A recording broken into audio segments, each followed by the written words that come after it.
This brings us to the point of our agenda for oral participation from the public. Again, those that may not have been here before, if an item is on the printed agenda, would like to ask you to wait for that item when it does come up. But if there's something that needs to be brought to our attention that's not on the agenda, this is your chance. Don't have any slips and don't see anyone coming forward, so we will move on to our next item. That's conflicts of interest. Everyone will deal with that at appropriate time. Mr. Mayor, I will declare a conflict of interest on number 1B. Well, I don't know if we should allow such things. So that brings us to our scheduled agenda items, and the first one is the June 8, 2010 election results. The first action that we have before us is a bill to confirm those results that we have received now from the county and make that official by our action. Move the item. Second. Council Bill R 2010-25 has been moved and seconded. Any comments? If not, all in favor say aye. Aye. Aye. It is unanimous. The results, we will seat the new council members shortly after recognition of two council members that will be presented next with recognitions. We have Council Bill R-2010-26 commending Floyd Peterson. I hear Move that. been moved, Second. seconded. Any opposition? Hearing none, it passes unanimously. And I would like to take this opportunity to read parts of the resolution recognizing Councilman Peterson. A resolution of the City Council of the City of Loma Linda commending Councilman Floyd Peterson for devotion to civic duty and outstanding service to the city. Whereas Floyd Peterson began serving as a member of the City Council Redevelopment Agency in April 1990, served 9 years as mayor, and I have on good word that that's the longest that anyone has served as mayor in the city by some margin. 5 years as mayor pro tem. Whereas Floyd Peterson, his capacity of member of the council, represented the city in numerous other agencies such as IVDA, the Airport Authority, Sandbag, and Omnitrans, and I believe Councilman Peterson is the longest serving member on Omnitrans. Is that correct? So put in a tremendous amount of effort and service on a number of these agencies and Omnitrans, and you might be the longest one on Solid Waste Management Board too. I wouldn't be surprised. Confire, JPA Board of Directors, San Bernardino Valley Muni Water District Commission, Regional Air Quality Advisory, and Zone 3 Flood Control. Whereas Councilman Peterson frequently acted as statistician of the council, demonstrated a genuine ability to analyze, evaluate, and discuss positions and circumstances in a forthright manner in order to attain a consensus of those concerned that would best serve the citizens of this community. And whereas he served the city in a fair, honest, and open manner, always voting his conscience as to what he believed was best for the citizens of Loma Linda, which has not only been to his credit but to the benefit of the city of Loma Linda. Now therefore be it resolved that the City Council of the City of Loma Linda does hereby applaud, honor, and recognize Floyd Peterson for outstanding and dedicated service to the community and city and extends best wishes for health, happiness as he retires from a dedicated career as a member of the City Council. Be it further resolved that Mayor and City Clerk hereby authorize and direct to execute this resolution on behalf of the City Council, and it be spread in full upon the minutes of this meeting that a certificate bearing this resolution and the seal of the city be presented to Floyd Peterson. We have numerous presentations that would like to present, and I know some of you have comments. I would like to start with the Chamber of Commerce and invite Phil and Dick forward for comments and presentations. 20 years. What a contribution you've made to this special community. And speaking on behalf of the Chamber of Commerce, we have appreciated your involvement with our breakfast networks, our community parades, State of the Community luncheons, our annual installation and awards banquet, and our ribbon-cutting ceremonies. Speaking as the local historian now, I believe we can say that you have attended more ribbon-cutting ceremonies than any other city councilman in recent history. And so we really appreciate that. We appreciate your involvement and your support of the Chamber of Commerce. Our CEO, Phil Carlisle, will give you a plaque to symbolize our appreciation. Thank you very much. Floyd, congratulations.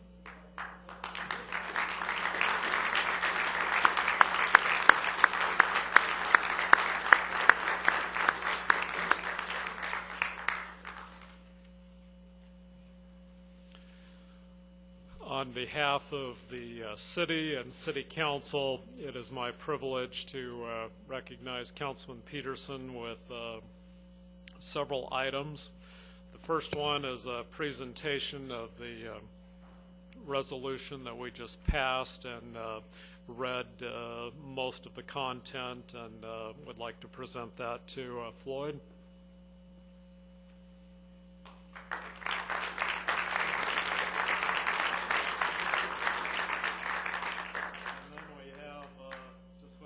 I'm sure another plaque here, but mentioning his years of service to the city.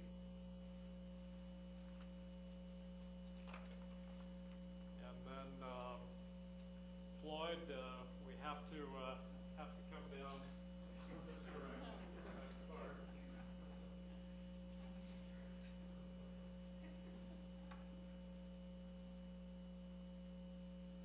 Can you hear us okay? Try and talk loud then. This is a special item that only gets awarded to very few people. And Floyd has not only deserved it, has also reached that longevity point that I just had.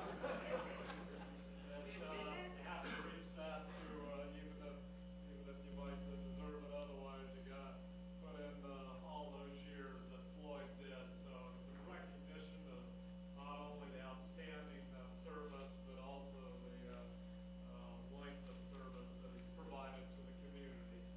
Absolutely.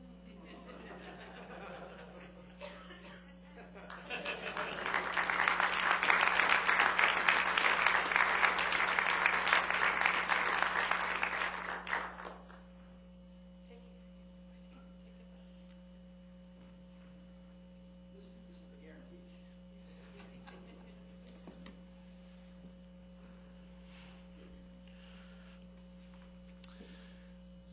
Very briefly, I'd like to give the council opportunities to make a few comments, and then I will open it to the audience.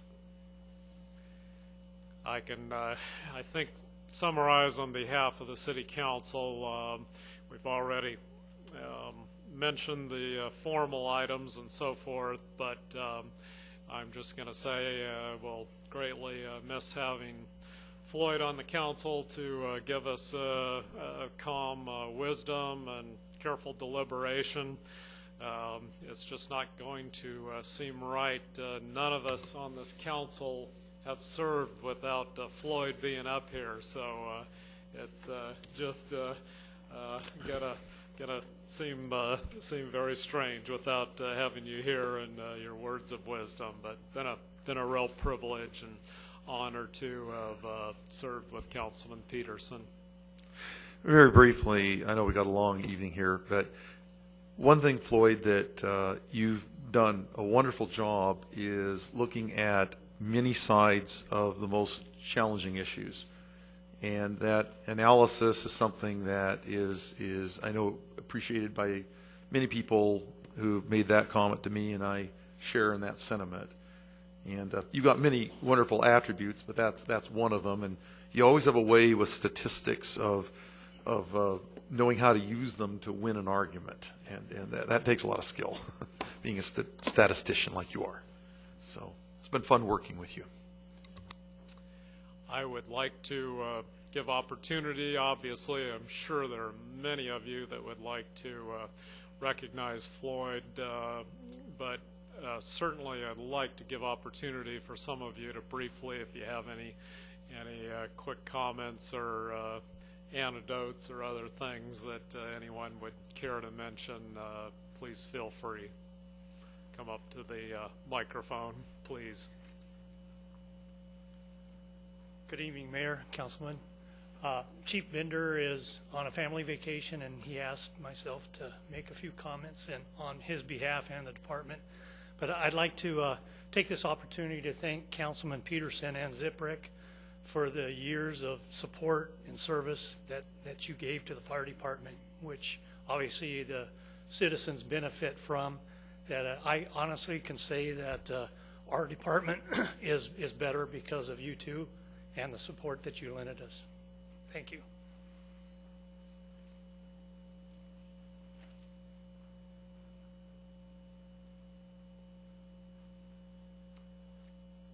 Council members, I'm Mike Atchison with Loma Professional Firefighters. Very similar to what Battalion Chief Roddy said, we would like to thank you both for your service to the community as well as to your employees. There was a lot of support given from both of you, and we really do appreciate it. Thank you.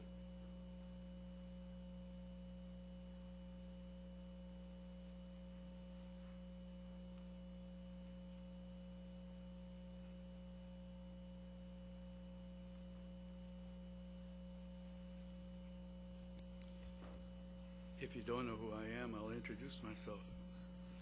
I'm Fred Ramos, and I'm from historical Bryn Mawr. Floyd, when he first ran for office or the city council, came to my house. He drank all of my tea. We sat underneath a tree and we talked for about 2 hours. And in those 2 hours, he finally came out and says, "Will you vote for me for the city council?" And I disappointed him. I says, "We're not in the city." But he did drink all my tea. So I've known Floyd for quite some time. We're going to miss you. We're really going to miss you. You've been an institution here. And me, as a representative of the community of Bryn Mawr, we are really going to miss you. And Bob, I've known you a long time. We've had meals together. We've talked. And I also are going to miss you. Really going to miss you. So both of you have been an institution here for the city. You've done a fantastic job. I will back you up at anything in the future that you, whatever route you want to take. It's going to be different. It's going to be different. Thank you. Thank you.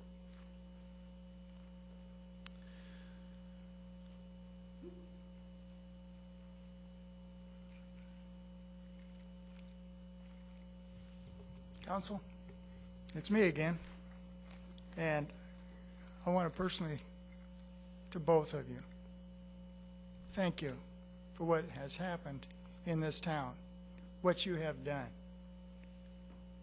It seems like a very short period of time in history, but there has been a lot of things that have been accomplished here in this town that,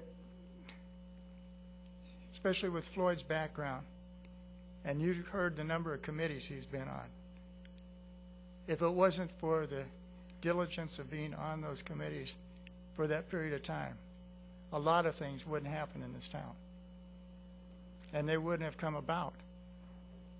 And I know at several of the groundbreaking, the projects, activities, looking back and thinking back on a lot of them, you have been here and done a lot. People don't recognize this. A lot of them don't come to groundbreaking except certain ones. And we go up and over the bridge. Nice bridge, great job. I'm glad I don't have to sit and wait in traffic. Fortunately, I can go 45, 50 miles an hour. It's a wide street now. But you were involved in that. And things like this, people take for granted, and they don't think about what the work and time that goes behind it. You're only a part of it. Jarb had the biggest part, but on the other hand, you have to make the decisions. And these type of decisions are hard to make, to see in the future where we're going to have the money and the time to be able to do it and to be able to complete it, pay it off. But this, to both of you, thank you, from the city's point of view for everything you've done. I wish you the best of health and everything in the future. You got my support.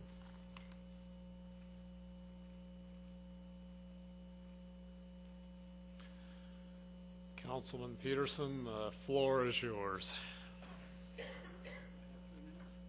You can have as long as you want.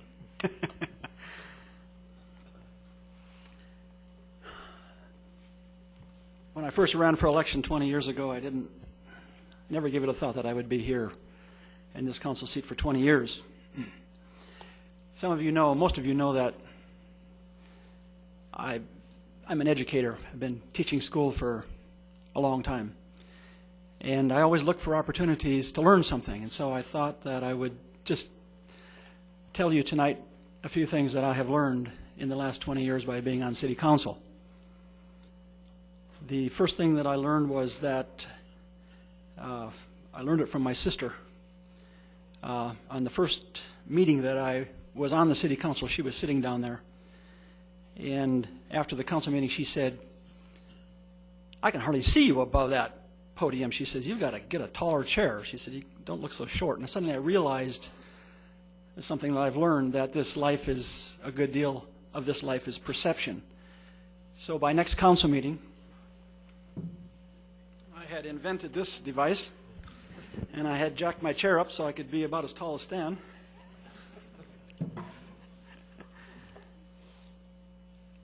I learned some other things. I learned that in every election that I was elected by a small minority of the registered voters in this town, probably less than 20%, and by a very small majority, a very small minority of the residents of this city that I was to represent. In fact, in this last election, Dr. Daley, who got the most votes, got approximately 6% of the registered voters in this town. That worries me. That's not the way democracy was meant to work. We need to pay more attention. I learned that a challenge of my ideas is not an attack on me as a person. I learned that people who disagree with me are not bad people. I learned that people who are opposed to an issue speak out the most. People who are not opposed or who are in favor of something are much less likely to voice their opinion, and they usually do it less contentiously. I learned that some people ski for a hobby, some play golf for a hobby, and some oppose things for a hobby. I learned that people want to be heard.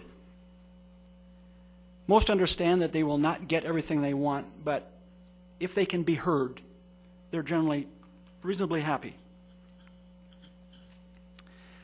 I learned that anything the council does, no matter how good the intention, it will have a negative impact on somebody. A good example of that is when we voted to put in the Ronald McDonald House, which is an incredibly beautiful, wonderful, positive influence in this town, that it did block the view of the hills from somebody. I've learned that the way things are done in the past does not necessarily make them the right way or the best way. I learned not to be afraid of new ideas, new models, and new ways of thinking about things. I learned that changing one's position is not a sign of weakness, but a sign of strength. I learned that neighborhood quality is not related to population density. Some of the best kept property in the city of Loma Linda is the highest density. I learned that institutional memory is a valuable asset. Most decisions were made after much thought and for a good reason. I learned that a seat on city council is a great position from which to view human nature. I learned that Loma Linda has the best city staff of any city I'm acquainted with. And I have learned that there is a lot to learn. The largest and most valuable project that I believe I was involved in as a council member was the rebuilding of the San Tim Creek. And I learned that it takes much longer to complete any civic project than one could possibly imagine. That can be a very frustrating experience. You want to get things done, and they just don't happen that fast. Government just doesn't work that fast. The most contentious vote, I believe, that I was involved in on this council was the vote to approve the Loma Linda Heart and Surgical Hospital. And I am perfectly comfortable with my vote on that issue.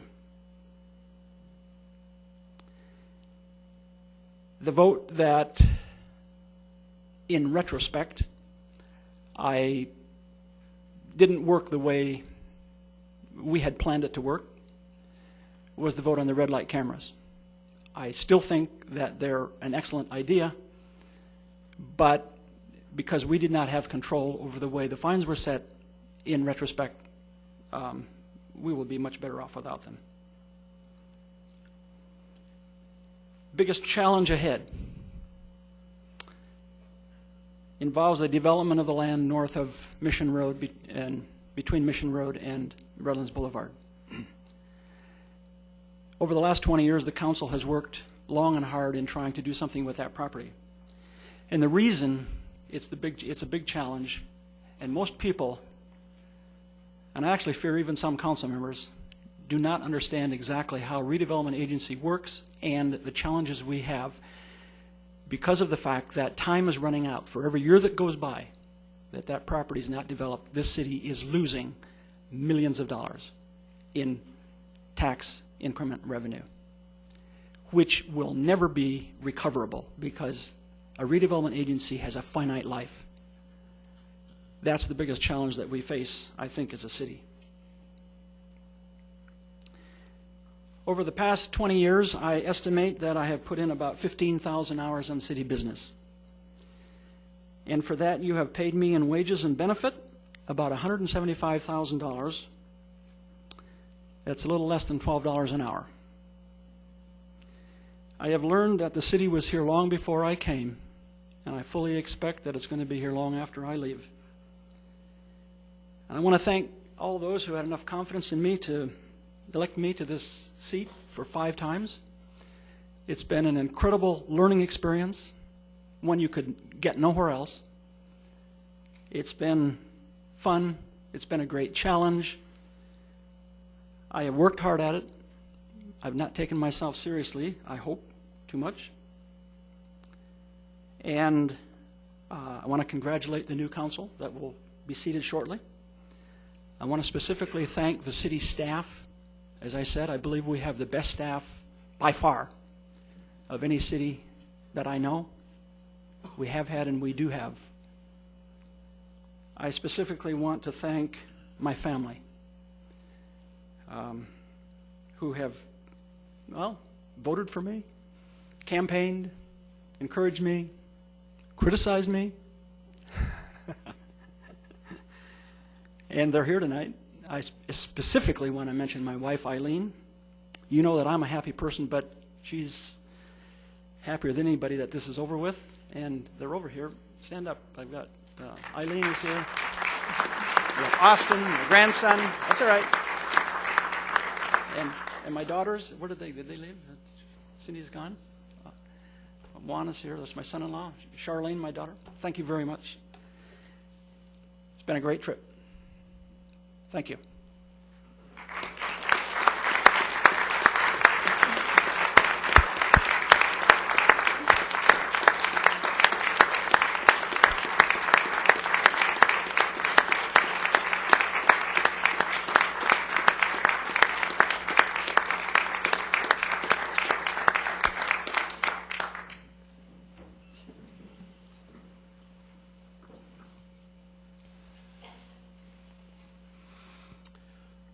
The next item we have is Council Bill R-2010-27, commending Councilman Robert Ziprick. Do I have an action? Move it. Second. It's been moved and seconded. Do I hear any opposition to this resolution? Hearing none, it passes unanimously. I would like to read excerpts from this resolution as well. Resolution of the City Council of the City of Loma Linda commending Councilman Robert Ziprick for his devotion to civic duty and outstanding service to the city. Whereas Robert Ziprick began serving as a member of the City Council and Redevelopment Agency in July 1998, served 2 years as agency vice chairman and 8 years as agency chairman. That certainly has to be some of the longest service as chairman.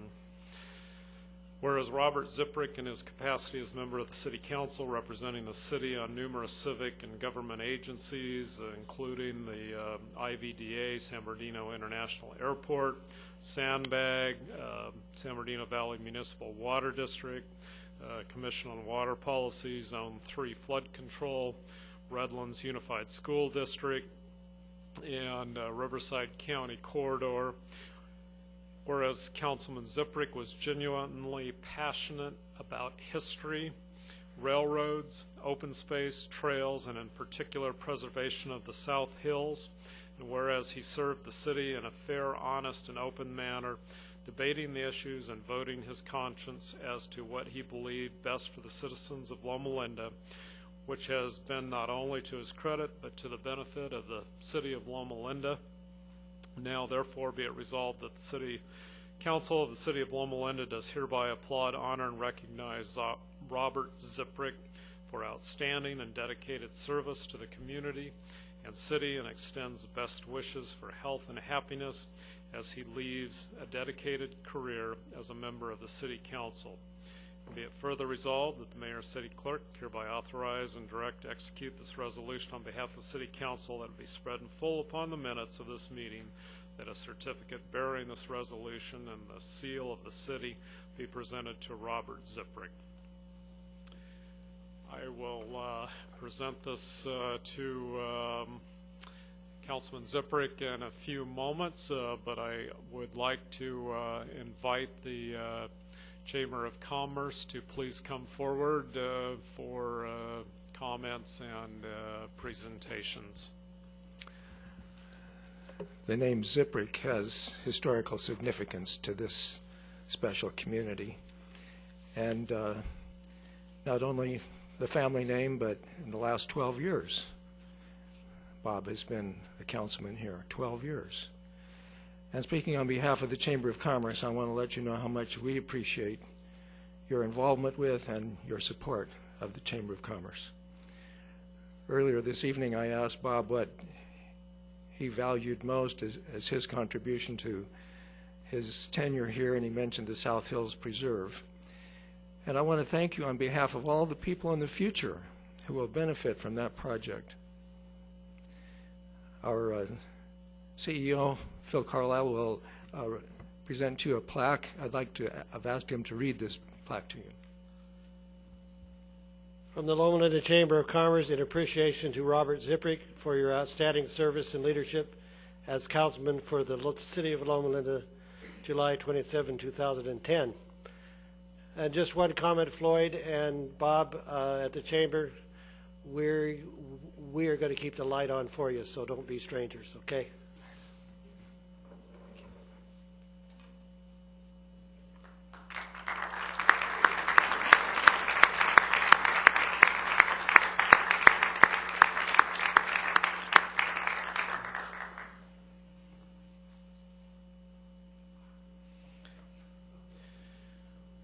On behalf of the entire city and city council, I would like to present the resolution as was read to Councilman Ziprick at this time.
I would just like to add a few comments in recognition of Councilman Ziprick. We haven't even talked about tonight all the contributions that he has given to the city before he became a council member. Bob, hard to believe, was actually involved in being active in the original incorporation activities clear back in 1969 and 70. Worked diligently with a number of others and getting some of those petitions circulated and signed, and all the legwork that goes into getting a city application accomplished and make it possible that we could become a separate city. So he started his civic efforts way back. I just wanted to comment on the South Hills, even though it's kind of getting almost distant memory too. A few individuals back in 1992 really helped spearhead keeping the hillsides from being developed, and Bob was one of those key individuals. He really played a vital role in organizing, getting many things done, maybe to his credit or blame, helped me get on city council, and then more importantly went on to be one of the key individuals to write the first Hillside Initiative, along with a few others, and get that in place, and then a follow-on amendment to that original initiative to take care of a few issues. Without those two key things having not occurred, I don't believe we would have the South Hills Preserve that we have now. Obviously, we've recognized him, as mentioned in the resolution, for the other hard work and accomplishments since he's been on council, but just want to mention those other items that even predate being on council.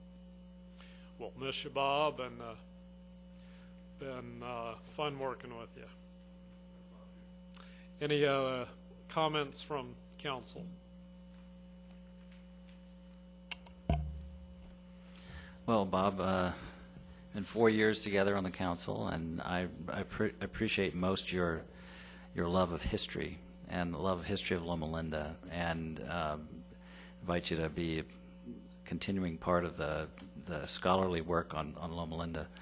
And thank you for your friendship to me over the years. I appreciate that very much, Dusty. Thanks very much.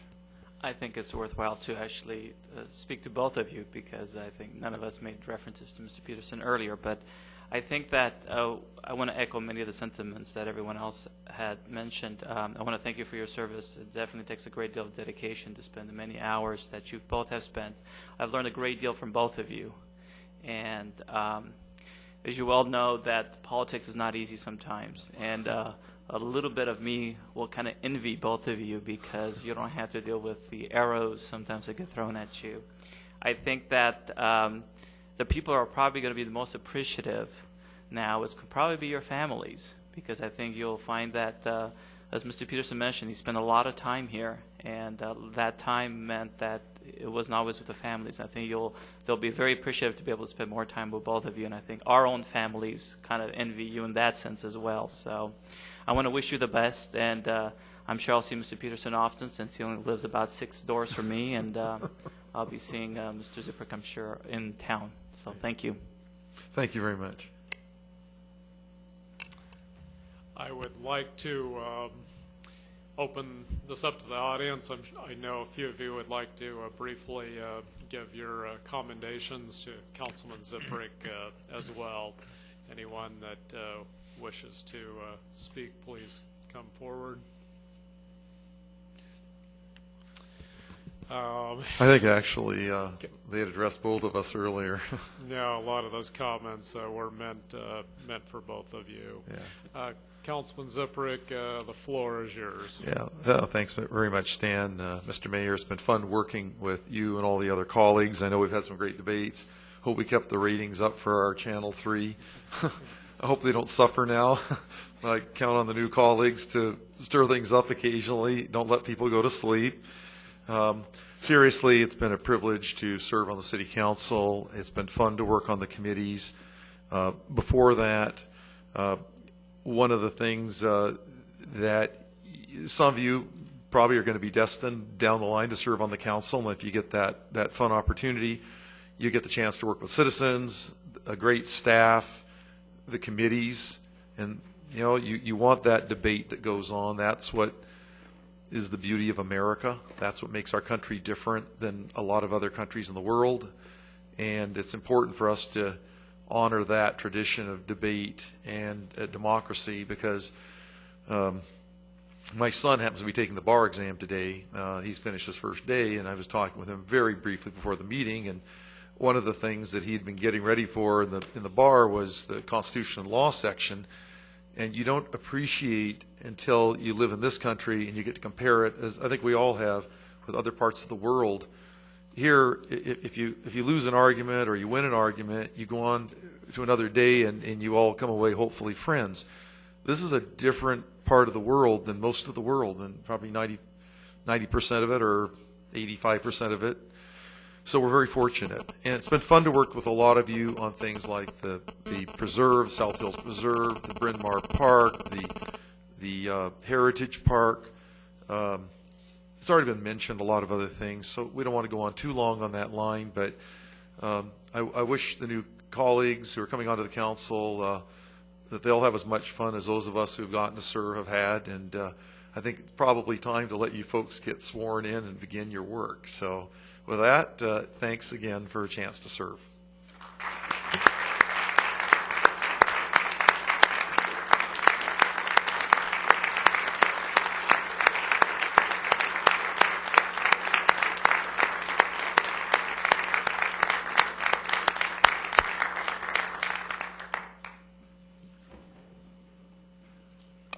Mr. Mayor, it seems maybe the lamp and the chair go together. Perhaps I could have it a month, and then we could trade off, and he could have it a month, and we would be I'm able sure to you could work something out. work some.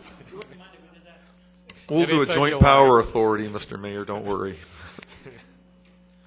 We'll check up on that later and see. I don't know. I'm going to try and talk you into leaving that for me. Some of us need help with such things. So if you're willing to donate it, I will take it.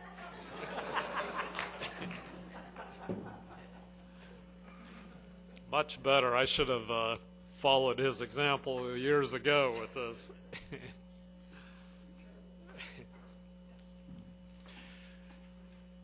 And just to follow up and comment, one of the beauties of our democracy, I think all of us are thrilled and amazed, especially with presidential transitions, how there's no coups threatened, there's no palace revolts, there's no great turmoil, other than maybe in the courts, but the transition is inspiring. No matter which candidate you may be rooting for, the ones coming in or going out or both, but just to see that transition and how things are so orderly and go on without missing a beat. And even on our small local level, we have that privilege tonight. And I would now like to turn the swearing of the oath of allegiance to the city councilman-elect to our Madam City Clerk. Would Councilman-elect Daley and Duper please meet me at the podium?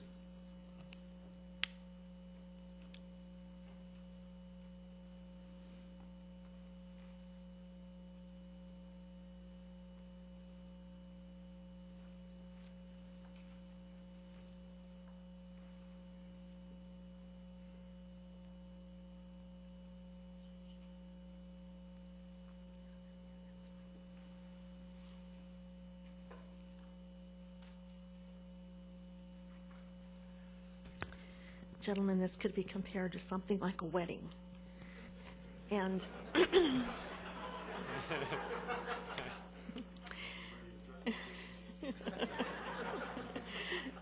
I need a simple response from you, as I do. Will you please raise your right hand? Do you, Ronald Daley, and do you, Phil Duper, solemnly swear that you will support and defend the Constitution of the United States and the Constitution of the State of California against all enemies, foreign and domestic, that you will bear true faith and allegiance to the Constitution of the United States and the Constitution of the State of California, that you take this obligation freely, without any mental reservation or purpose of evasion, and that you will well and faithfully discharge the duties upon which you are about to enter. Thank you. I will have you sign your oath, and then I will present you with your certificate of election.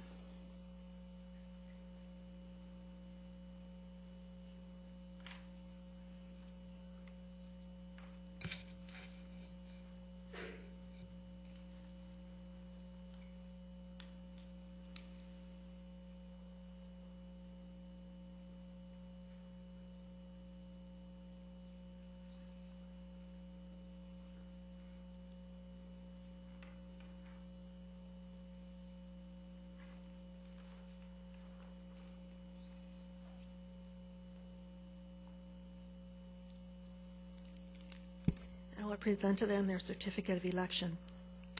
And it reads, I, Pamela Burns Ocam, City Clerk of the City of Loma Linda, State of California, do hereby certify that at a general municipal election held in said city on the 8th day of June 2010, Ronald Daley, Philip Duper, was elected to the office of member of the City Council as appears by the official returns of said election and the statement of votes cast now on file in my office. I have signed it and sealed it. Mr. Daley? Sure. City pin. Mr.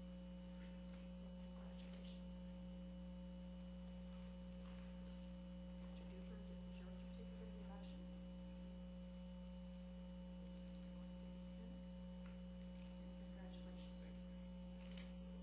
Congratulations.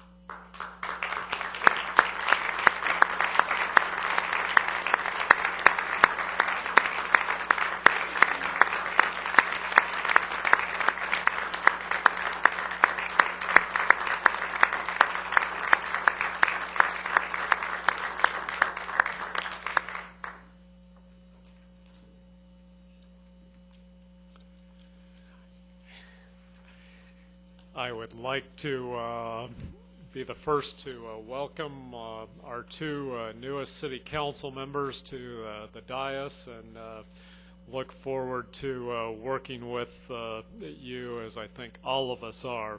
Would like to give each of you the opportunity at this point to make any remarks that you would like. Since Councilman Daly's closest to me, I'll start with you.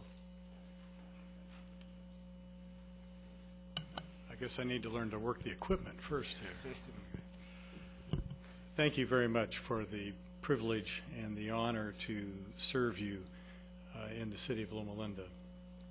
At times we may agree, at times we may disagree, but please know that I will always be working very hard to apply my best judgment and strongest work ethic to serve you well.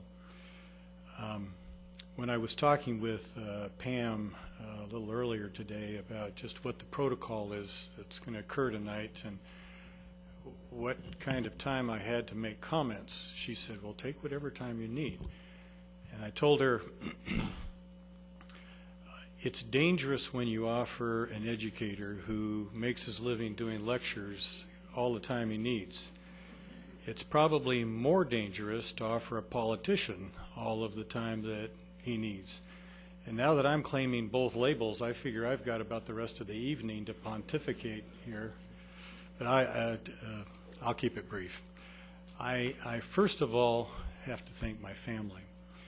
This was actually a difficult decision. I have a day job, as all of the councilmen do, and it keeps me quite occupied. But as we worked through the different issues and opportunities, ultimately we were able to achieve a consensus that this was the right thing to do. And so once we made the decision collectively, they have supported me wholeheartedly. My son Casey was my campaign manager and helped me figure out how to fill all of the variety of forms. I truthfully didn't understand how much paperwork there is if you just want to run for an election, but I think we've done everything properly so far. So I want to recognize with a great deal of appreciation and love my family, so if you would all stand so that people know who you are, because I'm proud of you. As my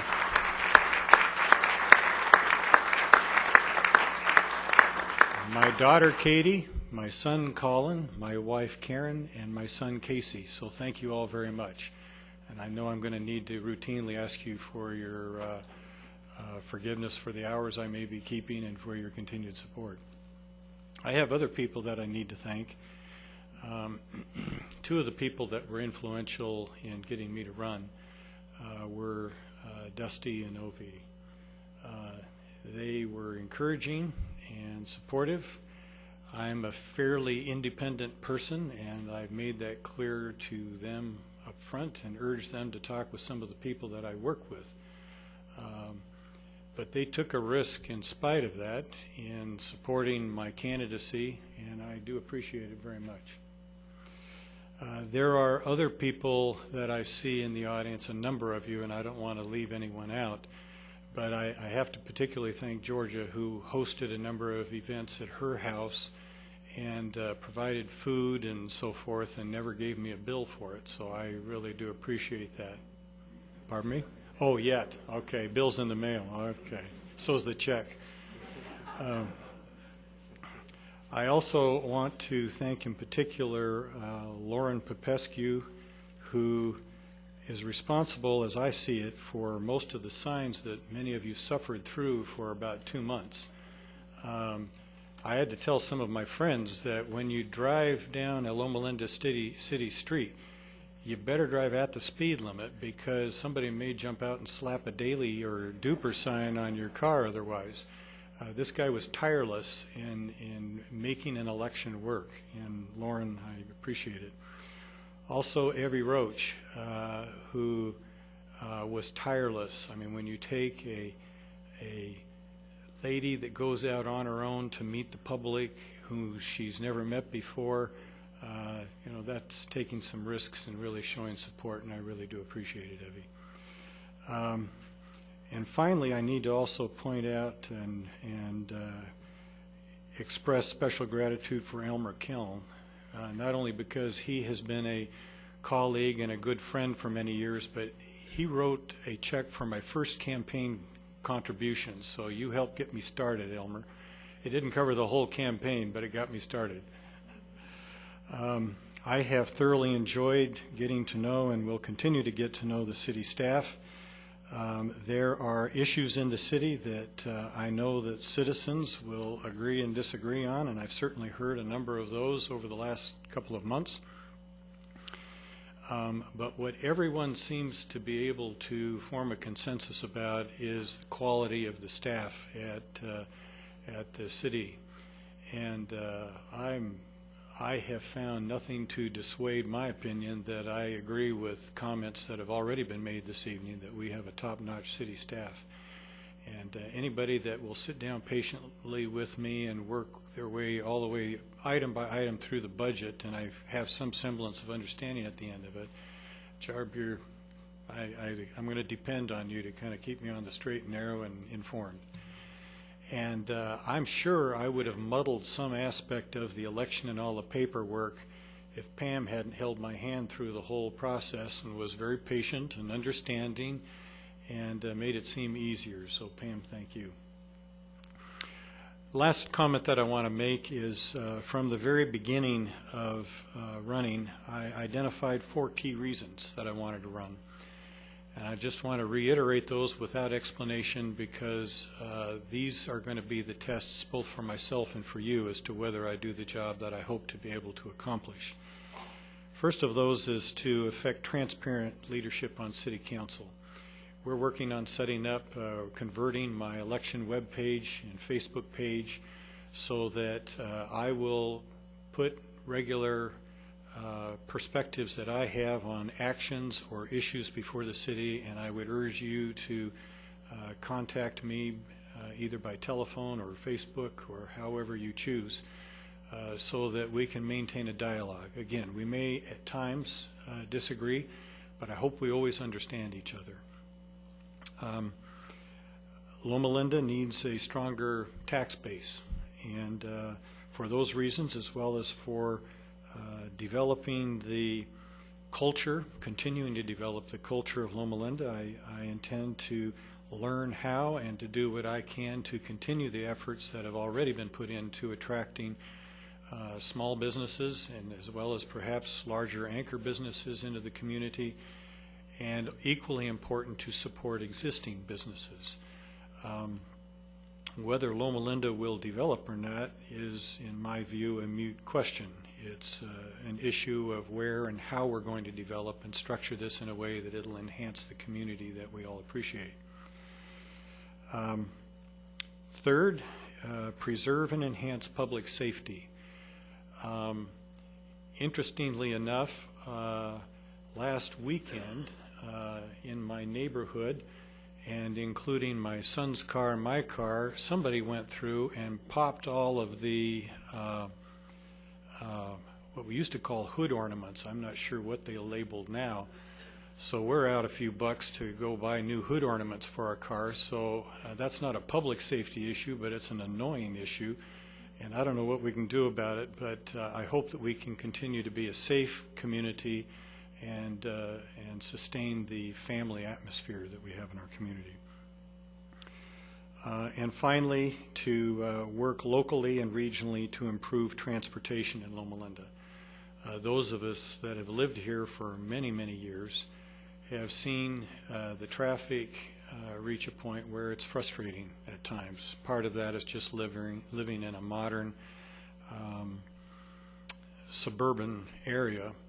But I believe there are different opportunities that we can create and others that we can find to hopefully alleviate some of those challenges and encourage people to use alternative modes of transportation.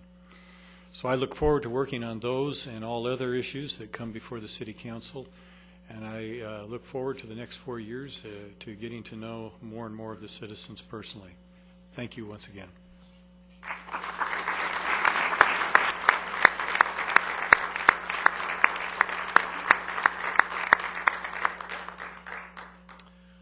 thank you. And Councilman Duper, welcome, and the floor is yours.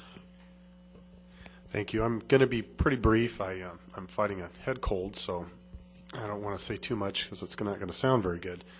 Again, I would like also to thank all the people that supported both Ron and I in our election this year, and that's for all of our families and friends. And again, Georgia and Evie put in so much work. I'm thinking maybe we could get Georgia to make food for us for council meetings or something. We spent so much time up there at her house, and thanks, Georgia, for that. You guys know that my stance and my platform when I was running was along the same lines as Dr. Daly. I believe in the community, and I'm here to serve. I have a great day job. I love that job. This is my first experience in politics. I feel very, very junior. I don't want to say young because I don't want to offend any of my learned council mates here, but I feel very, very in awe and open to learning, and again, ready to experience and to participate in the process. I would like to say to all my supporters and detractors, I will do the best that I can up here, and I encourage everyone in this community to stay involved in the community and in the projects and in the process. And that means get out there and get involved in the committees and come to the council meetings and express your views and your politics and your ideas, because that's what we need. And contact us and give us the input that we need. And I will appreciate that and look forward to that. So thank you to everyone. And again, it's an honor to sit up here with everybody. And we'll go from here.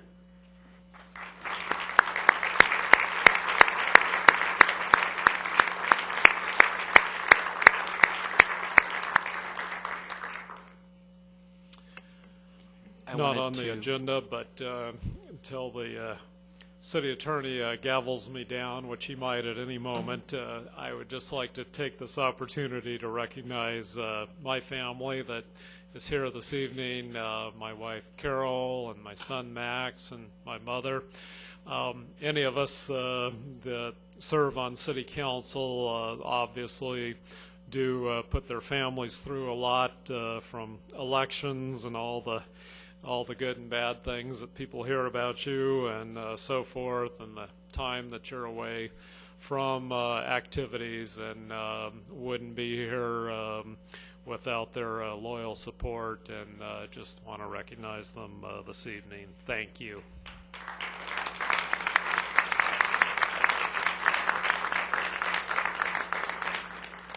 All right, it is time to turn the meeting over to our city clerk.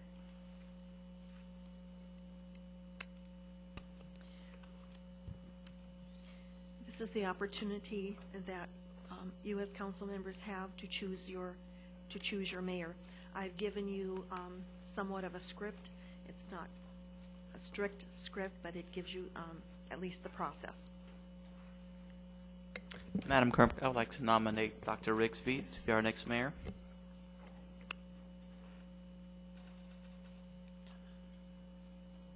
We need a second.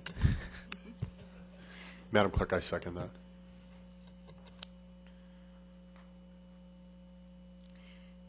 Okay, we have a nomination for Councilman Rigsby for mayor. Do I have any other nominations?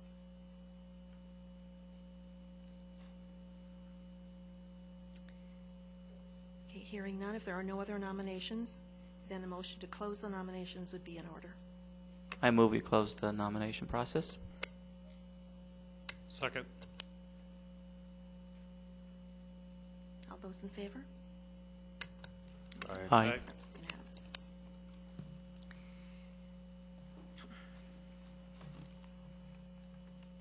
Then there's the motion to close the nominations, and am I to be instructed as the clerk to cast a unanimous ballot for Rhodes Rigsby as mayor? Those in favor say aye. Aye. Aye. It's unanimous. Congratulations, Mr. Rigsby, as mayor. You may now take over the gavel and conduct the selection for the mayor pro tem. Okay, for mayor pro tem, I guess do we follow a script or we just do it on our own? Okay. Okay, are there any nominations for Mayor Pro Tem? I nominate Mr. Popescu. Is there a second for that nomination? Okay, there's a second. Are there any other nominations? Hearing none, is there any motion to close the nomination process? I move we close nomination. I second. Okay, all those in favor of closing the nomination say aye. Aye. Aye. Okay, that's unanimous. Unanimous ballot. And then we have, where's the script? This isn't as easy as it looks. Okay, the motion is to close nominations and to instruct the clerk to cast a unanimous ballot for Ovidiu Popescu for Mayor Pro Tem. And we already voted on that, but if there is a unanimous vote, the ayes have it by unanimous vote. Nominations are closed, and the clerk is instructed to, oh, okay, well, this isn't so easy. Okay, those in favor of Ovi Popescu for Mayor Pro Tem say aye. Aye. Aye. Okay, those opposed say no. Okay, it's unanimous. The ayes have it by unanimous vote. Nominations are closed, and the clerk is instructed to cast a unanimous ballot for the nominee. Ovi Popescu is elected to the office of Mayor Pro Tem. Congratulations.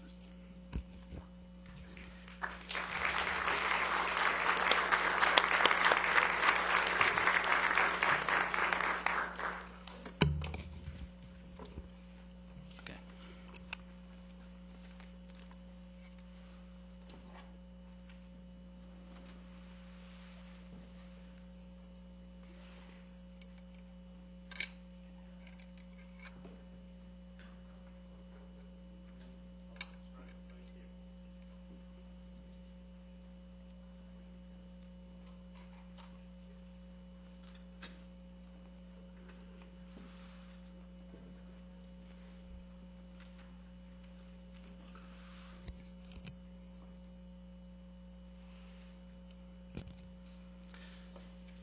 First of all, I'd like to thank Stan, my predecessor, for his steadfast service as the mayor for the last 2 years, and Mayor Pro Tem for quite a number of years before that. I don't have the total, but I'm sure it was a long time.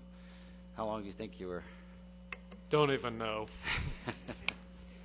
Stan has served very well in that capacity. I'd also like to point out that my family's here as well. I have quite a retinue.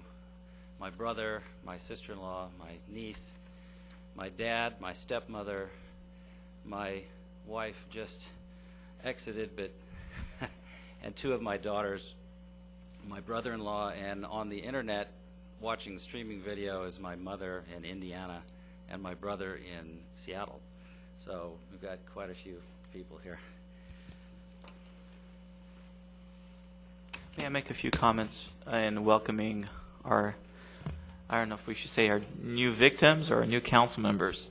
I really appreciate the fact that both of you have taken the time to serve. It's really, it's difficult sometimes to find people in the community who are willing to stand up and deal with the election process and be willing to put themselves out there in the public eye where they can be scrutinized. And I really appreciate the fact that both of you have decided to dedicate your time and energy towards helping us make sure that Loma Linda remains a wonderful place. And I'm during the campaign, I got to know both of you better, and without a doubt, I can truly say that I am now completely among friends. I consider all of you here on the council good friends. I want to echo some of your sentiments. None of us would be here without the support of the community and the family, and I want to acknowledge my wife, Stephanie, who's probably the most patient woman of everyone in Loma Linda. Of course, my kids, Lauren and Gabriella, I want to also acknowledge my brother. Without his support and assistance, a lot of this couldn't have taken place. There are a lot of people that participated in this election process, and not everybody comes and participate at this level, but there were many, many, many volunteers who helped pass out many flyers and made phone calls and talked to friends and family members. I want to especially acknowledge the Galan family. They've been instrumental in not only recruiting myself and Dusty, but making sure that Loma Linda remains a good place. Sometimes we try our best. We don't always succeed in everything we do, but I think we keep trying, and slowly but surely we're going to try to right the ship in a direction that decreases some of the anxiety that's been caused in the last few years. But I really appreciate the time and energy so many of you have put into making sure you protect your community. And I want to echo what Mr. Duper said earlier, that we ask for your continual support and participation. We don't want to be in an echo chamber. We could only do a good job if we get input from you.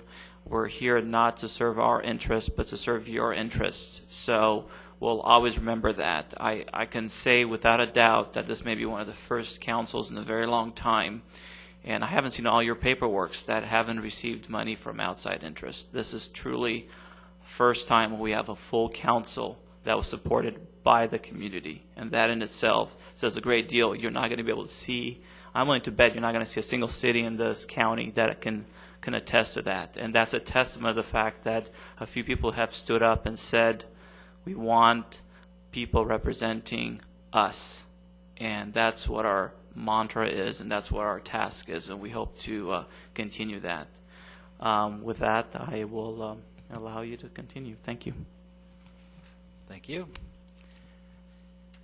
Our item number 3 is appointing city council members to the following boards and commissions.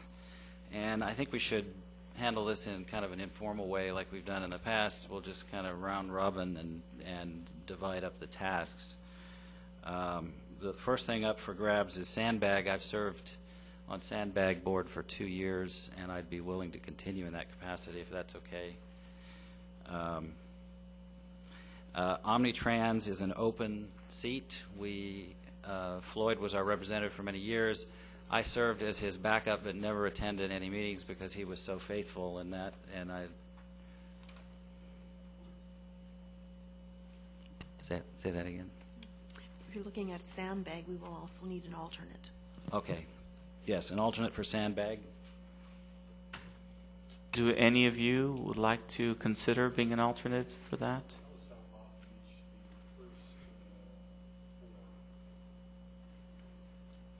Well, Sandbag has a board meeting every month, and if you're appointed to some of the committees, there are numerous other committees that you can be appointed to. And as an alternate, you would attend in the absence of the primary member. I'm willing to do that, Dusty, unless somebody else wants it. We're as an alternate for Sandbag with you. Okay.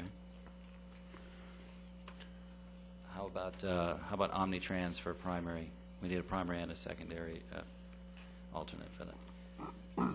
Okay, so Councilman Daly for Omnitrans is the primary, and who wants to serve as the alternate for that? When does that meet? First Wednesday of each month, 7:30 a.m. You anticipate being gone often or faithfully attending a lot of those, Dr. Daly? I plan to be attending most of them. Then I will be an alternate because I'll hopefully, okay. 7:30 is a little early. Okay, how about IVDA? I've served on that, and I don't mind serving again. We do need one more person to serve, and I would like to see Dr. Daly be a part of that if that's possible. I'm interested in IVDA. Okay, SBIAA. We need alternates for both of us on the IVDA. Oh, alternates Yeah. for both of you? Yeah, for each one of us. So there are 2 voting? Yes, on the IVDA. Okay.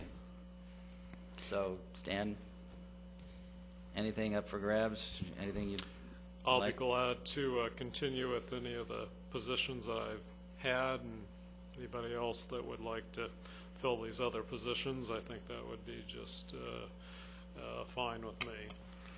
Can you tell us what positions you're currently holding, Stan? It comes up on some of the ones later on here. Do you have an interest in any of these at all? I would be glad to let anyone else represent some of these middle of the day appointments I can make, but they are challenging with my schedule.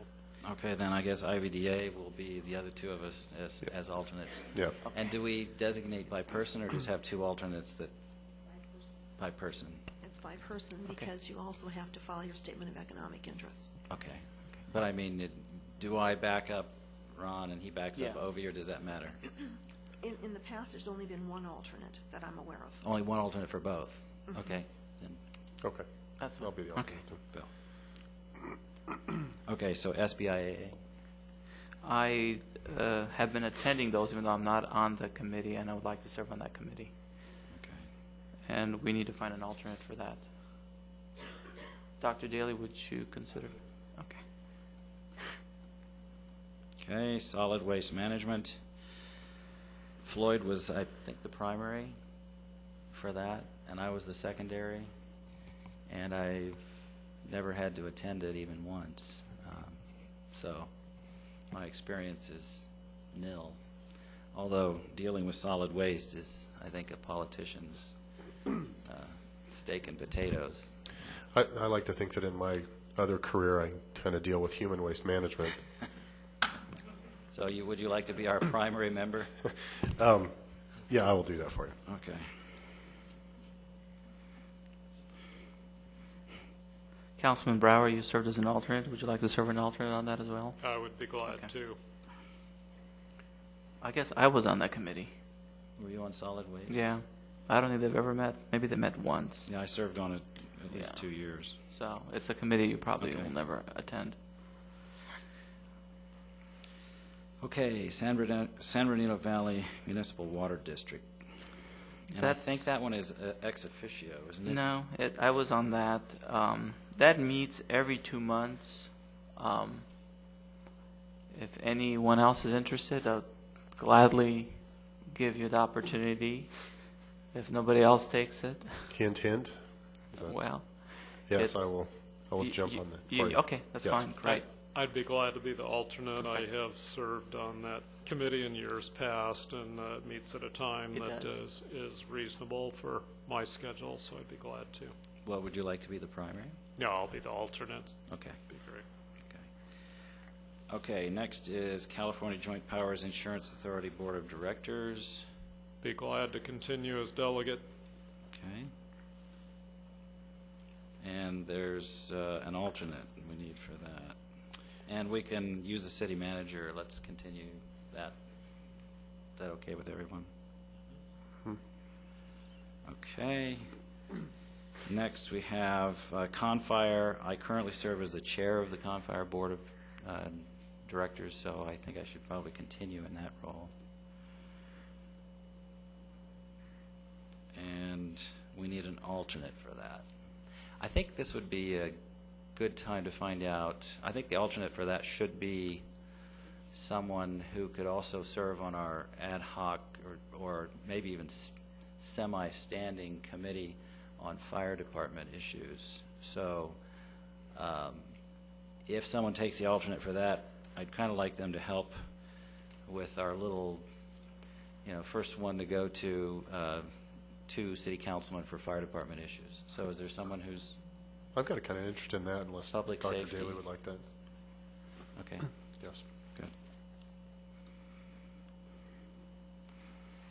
Okay, Zone 3 flood control is automatically the mayor. But okay? I've actually been the person representing that. I think probably due to the time constraint. Once again, any one of you is welcome to sit on that. It meets, I think, maybe 2-3 times a year. But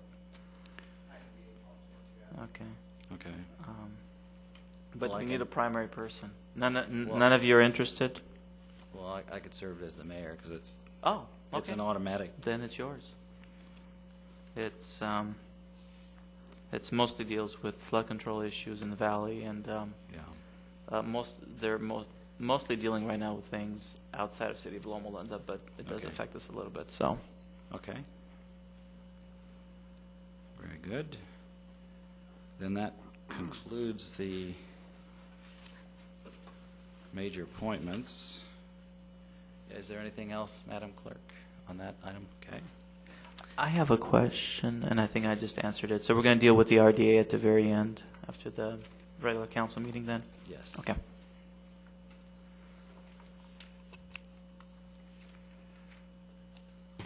Okay. Item number 4, public hearing, Council Bill R-2010-29, approving the annual report and assessments for Landscape Management District, or Maintenance District Number 1 for the current fiscal year. Public Works. Yes, I will have Jeff Peterson present his report. Mr. Mayor, Council, today's item is approving the Landscape Maintenance District for the fiscal year 2010-2011, the annual report, and authorize us to set out the assessments. I'm here if there's any questions. You have the reports. Any questions from the council? Okay, then we'll open the public hearing. Is there anyone from the public who'd like to speak on this item? Seeing none, we will proceed to... I'll move Council Bill 2010-29. I'll second it. Okay, is there any discussion? Is there any opposition? Seeing none, it's approved. We'll go to public hearing on Council Bill number R-2010-30, approving the annual report and assessment for Street Light Benefit Assessment District for the current fiscal year, and Public Works. Again, Mr. Mayor, this is the annual meeting for approving the Streetlight Maintenance Benefit Assessment District, fiscal year 2010-11, and authorizing the levying of assessments. Any questions? I'm here. You have the engineer's report. Any comments from the council? Questions? Do we need to open and close the public hearing on this item? Okay. We usually entertain questions from the council, and we do the public hearings. Okay, public hearing is open. Any comments from the public on this item? Okay, seeing none, the public hearing is closed, and we'll proceed to motion and vote. I move Council Bill R-2010-30. Second. Okay, is there any discussion? Is there any opposition? Seeing none, it's unanimous. We'll move to item number 6, public hearing, Council Bill R-2010-32, determine costs related to spring 2010 weed abatement. Fire Department. Good evening, Mr. Mayor and Council. Once again, we're here as we are twice a year to present to you the documentation related to the abatement of the weeds that we have in the city. And the associated costs that come with it. In your packet, I believe you already have the information I have here in front of me, but briefly I just go through the high points of what we do twice a year. We just got finished, and what you're going to be seeing now is for the spring weed abatement. That began on April 5th. We go through the entire city and inspect any vacant properties for overgrown weeds that become a fire hazard. April 12th, notices go out. Initially, we had 216 properties that we checked out. Notices of 151 properties were sent out. By the next highlight that you have, there were parcels that were not clean or needed to be abated. We're done. The contractor, the city's contractor, did that from May 4th to July 14th. And then as of this evening, we have 25 parcels. You'll have a list there in your packet that shows 25 parcels that have not paid the fees associated with that. You also have a copy of those 25 parcels, a copy of the initial information that we send out to the property owners, and the copy of the invoice that is sent out as well. So with that information that we do twice a year, we're requesting that you adopt the accompanying resolution to establish the liens on those properties. Okay, thank you. Are there any questions, comments? I had a question. Once you clean someone's property and now you're sending them the bill, unless I'm missing it here, but how much time do they have to actually pay for the bill that you send them? I believe it's 2 weeks. Generally, it's a minimum 10 days, 10 days, 2 weeks. Okay. And they're made aware, obviously, at that point that failure to do so will require that we move forward with putting an assessment on their property. Yes, sir. Okay. I'm in a learning curve, so you'll have to Sure, endure absolutely. questions from time to time. The freeway on-ramps and off-ramps, Tippecanoe and Anderson, as well as the Mountain View, are looking pretty poor. Whose responsibility is that? Does that fall under this code, or is there... It falls under this as well, and we deal with also along railroad tracks. You see situations like that, freeways. So we've got Caltrans, we've got the railroad, we've got county along the flood district. The same notices are sent to them, but as was stated earlier this evening, government works very slow, and some of those entities take their time. But we do continually call them, and many times they get it done in time. So ultimately, it's Caltrans the on-ramps, off-ramps are Caltrans responsibility? Yes, sir. Because I go to some cities and they have beautiful on-ramps and off-ramps, and others are downright dumpy, and we're somewhere in between, I guess. But we have no control over that. Other than hounding them as we do. Okay, thank you. I had a question for you real quick. Sorry. Where are we at as far as status in the city as far as weed abatement? Are we up to date on everything? Yeah, like I said, we do it twice a year. We get the spring weed abatement that, in the beginning of the winter rains bring the mustard grass and et cetera grows. And then we run through, as I said, and it starts in April, and we take care of the notices and get that abated, just as we've just done now before the summer heat gets here. And then in the fall, we do the same thing again when the tumbleweeds get going, and we get those abated. So, yeah, in answer to your question, twice, it's an ongoing battle, and as we were discussing this morning, the spring weed abatement, a lot of the parcels that have been abated already because of the late rains that we had and the multitude of rains that we had, they're already going back again. So we stay on top of it as best we can, but and that's why we do it twice. I just know if you had any concerns of where we were at, just knowing that, just given the heat that we've had lately in the season. Yeah. I was just curious where we were at with this. Yeah, we've got them. They're all been done, but as you said, when the season gets the way it is now, we just keep our fingers crossed. Yeah. I had another question. I'm looking at the list, and I'm seeing two particular property owners whose amounts exceeds over literally $1,500.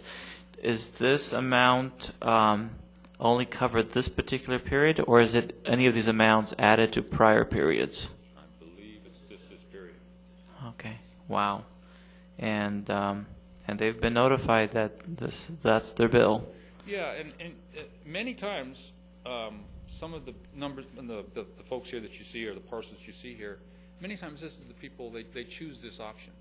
It's their way to cleaning their land? It's very difficult today to get a contractor to come out and weed abate a parcel. And the city has a contract with the gentleman we have, and because we have that contract, it's more affordable for people to do it that way. And then other people, they decide, in the economy we're at right now, they might have a parcel that they might have for sale, or they know that they're not going to build on it, and that they don't have a problem letting it go to lien until when they do sell it, they know that that's when the lien will have to be taken care of. So do any of these folks at some point in the future actually come and go ahead and pay to remove this from? They do.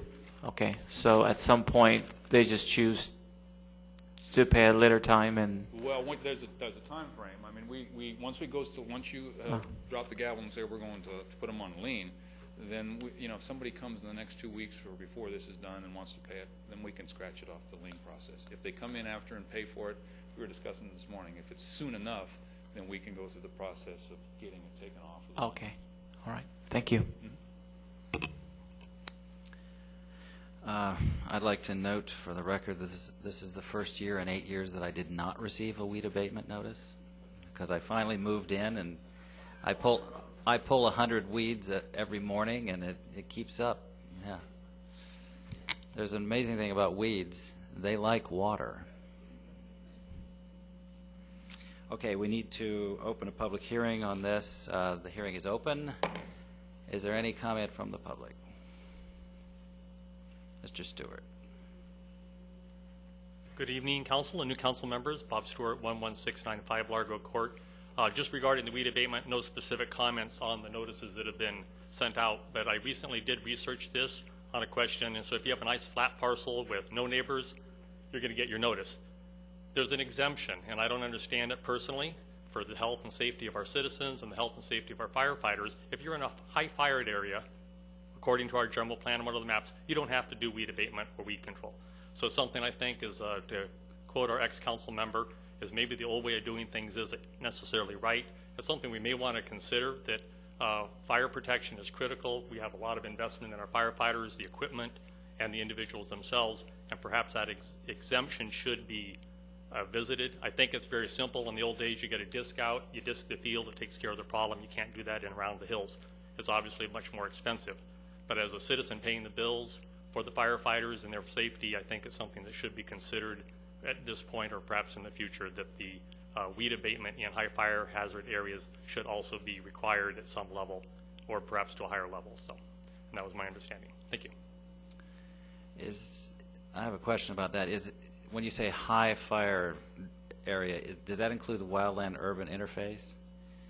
Okay, so all those notices I got were not legitimate? Because I'm in the WUIA. I took care of it anyway. I appreciate your work. I guess we can maybe take that under advisement and look at our rules and see if there's something to be modified there. Thank you very much for that. Any other comments from the public? Okay. The public hearing is closed. We'll proceed to a vote. What's the pleasure? I'll move Council Bill 2010-32 with the updated invoice attached. Okay, is there support for that? I second that. Okay, any discussion? Okay, is there any opposition? Hearing none, it's unanimous. We move on to item number 7, public hearing regarding the proposed development of 152 senior affordable housing units. I believe this, because it's a public hearing, we need to have the public hearing in case someone is here who can't come to a later meeting, but this is intended to be continued to the August 24 meeting. I guess we'll open the public hearing. Is there anyone here who cannot come on August 24 or otherwise would like to speak on this item tonight? Seeing that no one arises, we will close the public hearing. And does this require a vote to continue? Okay, then I'll declare it continued to the August 24 meeting. Move on to item number 8, joint public hearing of the City Council and Redevelopment Agency. Because we have not yet elected another redevelopment agency chair, I will open the redevelopment agency meeting as well, and I shall conduct with 2 gavels. Okay. This is the same item as the prior, and this also is intended to be continued to August 24. I'll open the public hearing. Is there anyone from the public who would like to make a comment on this item tonight, knowing that we will meet again August 24? Okay, hearing none, close the public hearing, and I'll declare from both gavels that we are continued to August 24. Now we have item number 9, joint public hearing of the City Council and Redevelopment Agency pertaining to the sale of property and approving housing disposition agreement between Bertha Joseph and the city and the agency regarding 10934 Cabrillo Loop. Madam Clerk and Madam Secretary. Yes, Mr. Mayor and council members and members of the board. As you know, the redevelopment agency has an affordable housing program. This is one of the houses in the Parkside tract, which is right off of Van Leuven Street, the two-story units. The agency has an interest in 35 of the 58 units in that development. This happens to be one that we purchased in order to preserve the covenant, the long-term affordability covenant, and we do have a first-time home buyer who is eligible for the purchase. So by adopting the resolutions that are in your packet, we can proceed to open escrow. In so doing, the covenant period now has to satisfy current state law. So it moves from 30 years to 45 years. And the terms of the loan, the agency will operate as the lender, and the terms of the loan are consistent with those that you have approved previously. So we would ask that the City Council adopt the Council Bill 2010-31 and the agency adopt the CRA Bill 2010-11. And I'm available for questions. Okay, any questions of the clerk or secretary from the council? Then I will open the public hearing. Is there anyone from the public who would like to comment on these proposals? Seeing none, I'll close the public hearing and we'll move to CRA Bill 2010-11. I move CRA Bill R 2010-11. I second that. Okay, there's also listed 2010-01. Does that, would we require a second vote, or why is there a second one on there? The agency resolution is 2010-11. It's a typo? It's a typo. Okay, Yes. then we'll strike that. We have a motion and a second. Is there any discussion about the item? Is there any opposition? Hearing none, we'll say that was unanimous and move to item B. I'll move Council Bill R-2010-31. And again, I'll second. Okay, is there any discussion about this? Hearing none, is there any opposition? Hearing none, it's unanimous and it's approved. We'll move now to the consent calendar. Are there any items that anyone would like to pull from the consent calendar for individual discussion? Mr. Mayor, if I may, on item number 16, that is an agreement between the city and Omnitrans, and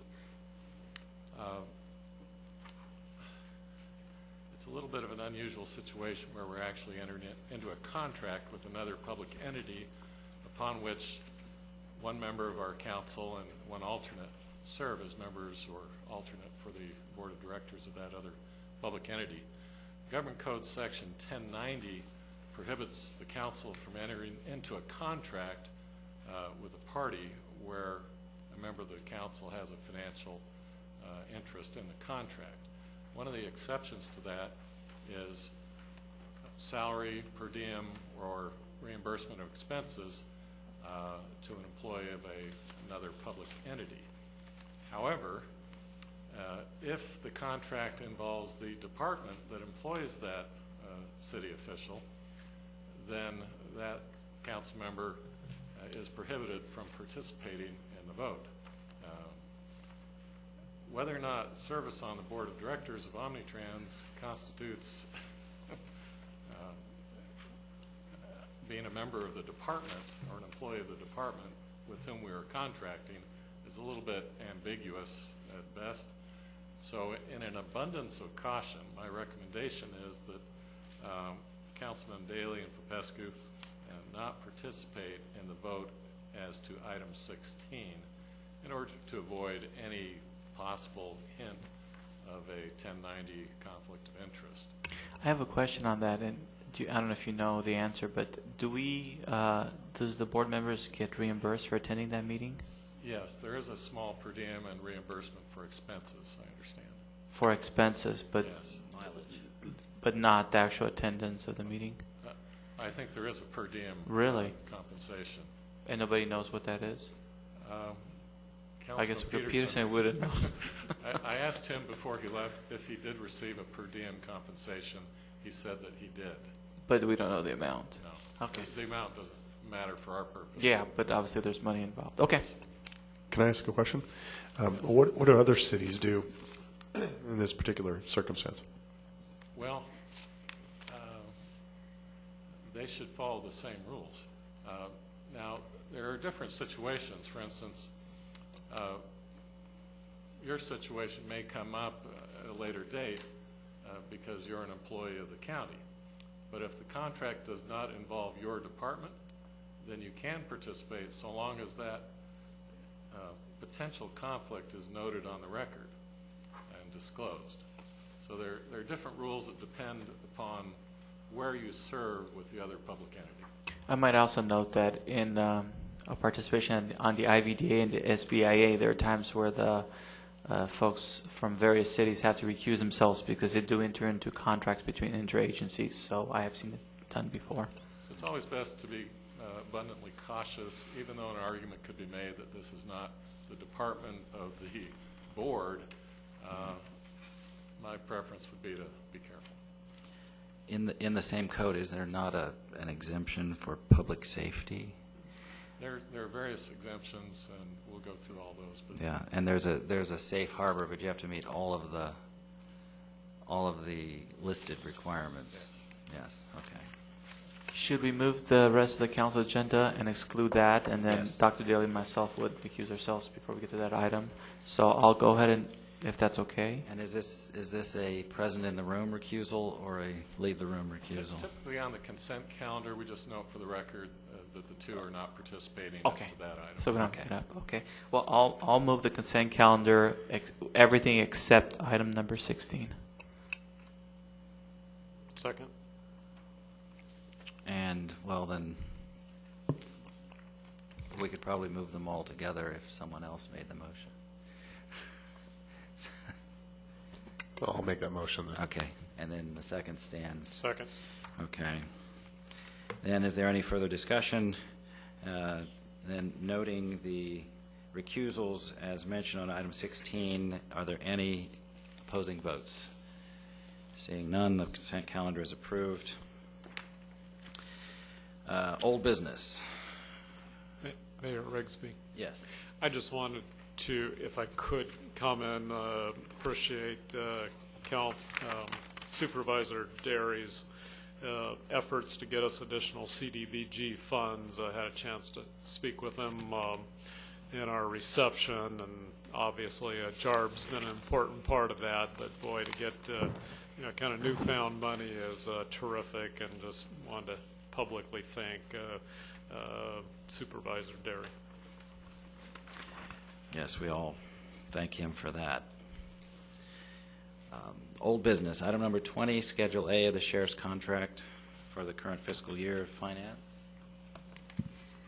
Mayor, council members, this is an item that was presented with the budget, the Schedule A. At the time, we only had the proposed schedule. This was brought back as an information item only to present the final Schedule A, and to note that there is a $27,500 savings from the proposed to the final Schedule A. So since it's an informational item, there's no vote to be taken on this? No action. No action? Okay. Go ahead. I just have to make a comment on this item. I did a vote against this schedule and agreement previously. Let me make this extremely clear. This is no criticism whatsoever of the service from our Sheriff's Department. They are outstanding, do a great job. I am strictly concerned about the fiscal impact. This is roughly $115,000 total increase from our contract from last year.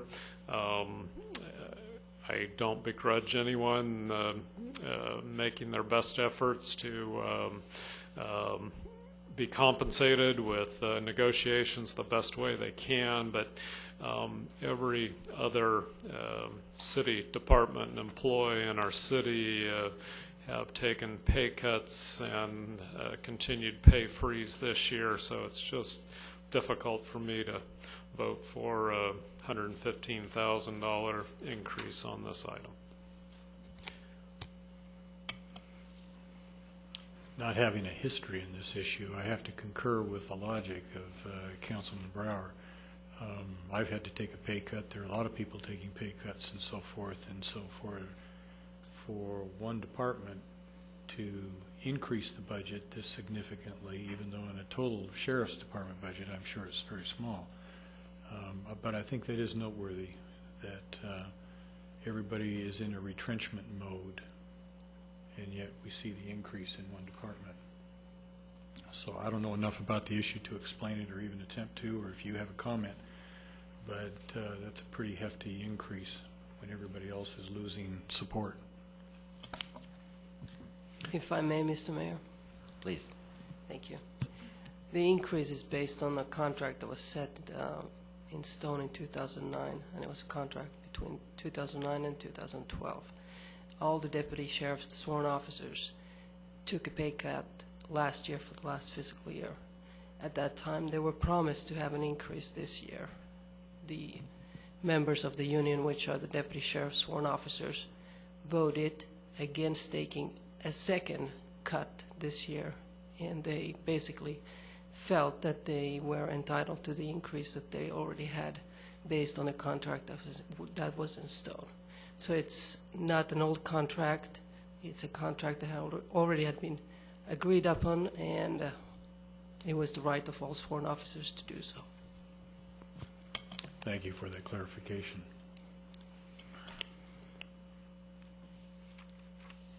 Okay, since there's no vote on that item, if there's any other discussion, let me know, but otherwise we'll move on to new business. Item 21, designate voting delegates and alternates for the League of California Cities Annual Conference, September 15 to 17 in San Diego. In the past, city manager attended that meeting, so I can still attend that meeting if you want me to. Do you plan on attending it again? Okay. It's I attended it my first year on the council, and it was extremely informative. It's not just only for the city managers and staff, but for council members. There's some workshops on various items, so if any of you are interested, that's something you might want to consider, but it's up to you with your schedule and all that. Does anyone know the days of the week? I think yeah, it's Wednesday, Thursday, and Friday, but you can almost just go for one day. Usually a Thursday is a full day, but it's up to you folks. So. Is this the type of thing that we would only send one designee, or is it something? Yeah, well, in the past it was. I think last year you attended it by yourself. No, you didn't go last year. Okay. I did not attend last year, but the prior year I attended with the other former city manager, Dennis. Is there a cost involved in it? Yeah, yes. To the city, yes. Reimbursed. Well, but I don't want to, expend anything we don't need to expend. I mean, if it's informative and useful, then I could see. It's up to you to decide. There's definitely things to be learned from it, but it's everyone's discretion as to what they feel is best. You're welcome to go instead of me. I have no problem with that at all. Or you could be roommates. In the car, because they drive down and come back.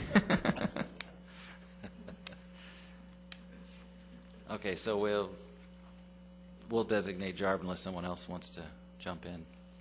They also, JPIA also provide a session for new council members, and that will be the one that you two should attend. I think it might be interesting going in maybe just one day or so, but I'd have to look at my schedule. I don't know what it's going to be then. So we don't have to vote on it. It's just information, so you know, so you're aware of it. Okay. So if you could get the program to us so we can see what may be of potential interest. I'm pretty sure that's when I'm driving one of my kids up to college, so I doubt it's going to be an option for me anyway. But I'd be interested in seeing the program. Okay. So no formal designation, but we'll work it out. Okay, reports of councilmen. Item K.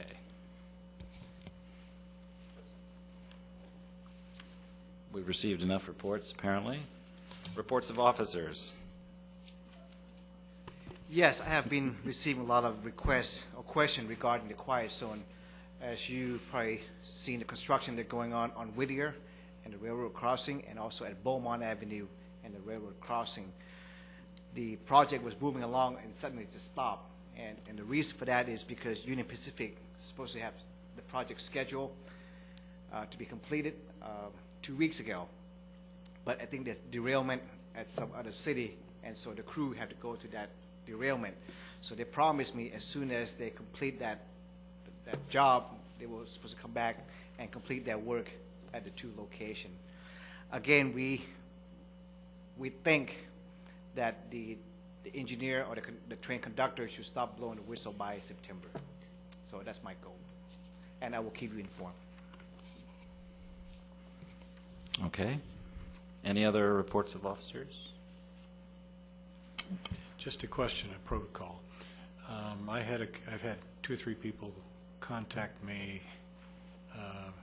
about evidently there was some part of the road that was patched at the intersection on Benton and Prospect, and now the asphalt's sinking in. And I'm not sure why they're calling me and nobody else, but what's the protocol for following through on that? As a matter of fact, tonight you just award a contract to do a pavement rehabilitation on Benton from Barton Road all the way to the end. Okay. So it will be taken care of, sir. So you took care of it already? And also with regard to the quiet zone, some citizens asked me about the lack of pedestrian crossings, but that's part of the eventual plan to complete the pedestrian crossings. Right now, it looks like the pedestrians have to get into the traffic lanes in order to get through those intersections, and that's only temporary. Okay, so we have a closed session. So how do we? Okay, yeah, let's do RDA. Don't want you all to have to leave and miss the exciting election of RDA officers. Okay, we'll go to the RDA meeting, which was previously called to order. Are there any items to be added or deleted? No, sir. Are there any comments from the public on any items not on the agenda? Okay, hearing none, we'll move to reorganization. We need to elect the chairman. Do we need to go through all that formal stuff, or can we just do it the regular way? Somewhat formal. Okay. But we don't have a script. We're going to follow fairly closely to what we did with the city council. Okay, the script that I couldn't seem to figure out. So I will now open So, Madam nominations for the chairman of the redevelopment agency. I'm a little lost in my agenda here. Where's the RDA agenda? It should be to the back of your notebook. It's right before number 1. Okay, thank you. I was chair for several months before I found the agenda, so you're in good shape. I would like to nominate Ovi Popescu as chair of the redevelopment agency.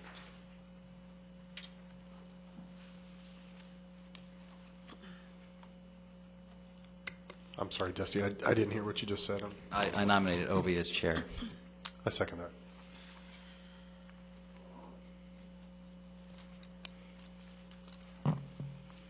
Mr. Popescu was nominated for the chairman. Are there any other nominations?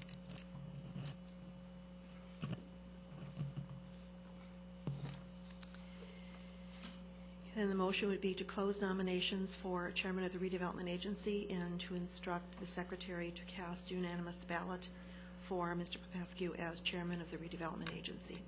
I move to close nomination and instruct the clerk to cast unanimous ballot for the nominee.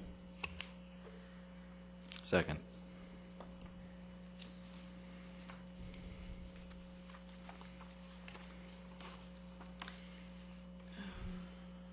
And those in favor?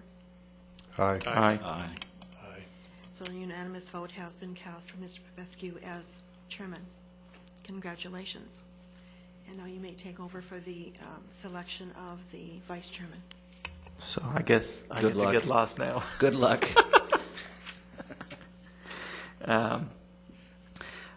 I ask that a nomination be placed for vice chairman.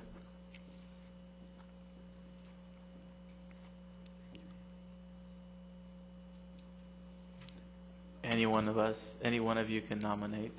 In the past, Dr. Rigsby sat on that board. I It's the nominate RDA. Councilman Brower if he's able to fit that into his schedule. I have served this position before, and I would be willing, but I would like to entertain one of the new council members. I think would be a good position for them for getting involved in such activities. So I don't know if you're ready to entertain any alternative nominations. When the chair deems it appropriate, I would like to nominate councilman or agency member Daly to be vice chair.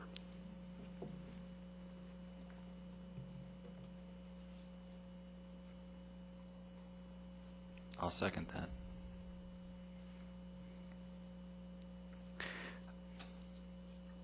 I ask for a motion in order to close the nominations and instruct me to cast unanimous ballot for the nominee for vice chair.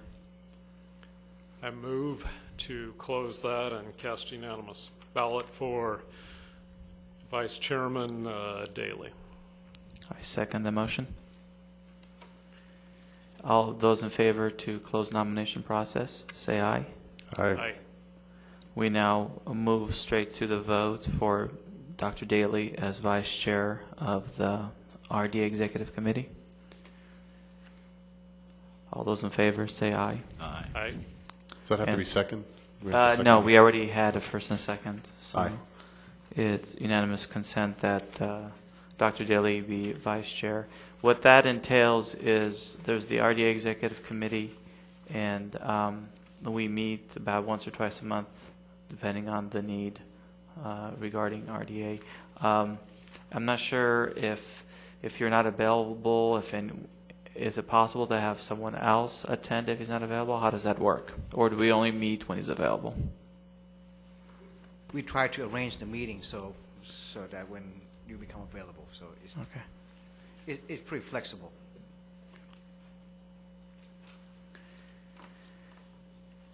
With that, we'll move on to the regular agenda. Item number 2 was a joint public hearing, and both of those items were dealt with when we met earlier as the city council, and we don't have to go through those now. We've already taken care of them, so now we move on to item number 4. Move the minutes. Second. Any opposition? It's unanimously carried. Any reports from staff? Okay. We will now convene the closed session for both the RDA and the City Council. Thank you.